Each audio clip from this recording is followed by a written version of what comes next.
السلام علیکم ورحمت الله وبرکاتو. موږ د ایمان ارکان شروع کړیو په کې چې موږ اول دویم دریم رکن ویلې نن چې څلورم رکن وایو. هغه د په رسولانو باندې ایمان لرل. پر رسولانو به څنګه ایمان لرو؟ څلور خبرې زده کړه. اول زموږ به دا یقین او عقیده وي چې څومره رسولان او انبیا الله سبحانه وتعالی را لېږلي دي نو هغوی په دې خبر را لېږلي دي چې خلک راوبلي د الله سبحانه وتعالی عبادت ته، چې صرف د الله عبادت وکړي او د کفر او شرک او طاغوت نه ځان وساتي. لکه الله سبحانه وتعالی فرمایي ولقد بعثنا في كل أمة رسولا أن اعبدوا الله واجتنبوا الطاغوت. دویم زموږ به ایمان وي په هغه انبیا او رسولانو باندې کوم چې په قرآن کریم او سنت نبوي کې د هغې نومونه ذکر شوي، لکه 15 نومونه هغه د انبیا او رسولانو چې دی په قرآن کریم کې ذکر شوي.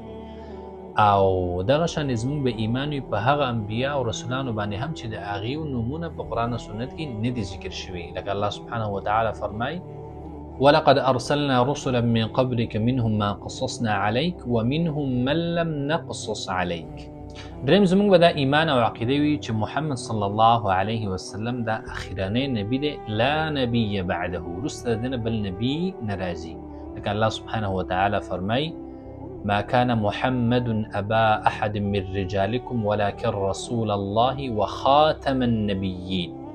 څلورم چې دا ډیره زیاته ضروري خبره ده، زموږ به دا عقیده او ایمان وي چې څومره انبیا څومره رسولان الله سبحانه وتعالی را لېږلي دي هغوی د الله سبحانه وتعالی پیغام خپل قوم ته رسولی دی، نه په دې کې زیاتی کړی دی، نه په کې کمی کړی دی او نه په کې کمې خبرې پټې کړي دي، بلکې څه چې الله سبحانه وتعالی هغه ته ویلي دي نو هغه خپل قوم ته رسولی دي په پوره ایماندارۍ او دیانتدارۍ باندې. زموږ به دا عقیده او یقین وي چې هر نبی خپل قوم د خیرونو نه خبر کړی دی چې څومره هم خیر دی هغې ورته ښودلی دي او چې څومره هم شرونه دي نو هغې نه خپل قوم هغه منع کړی دی.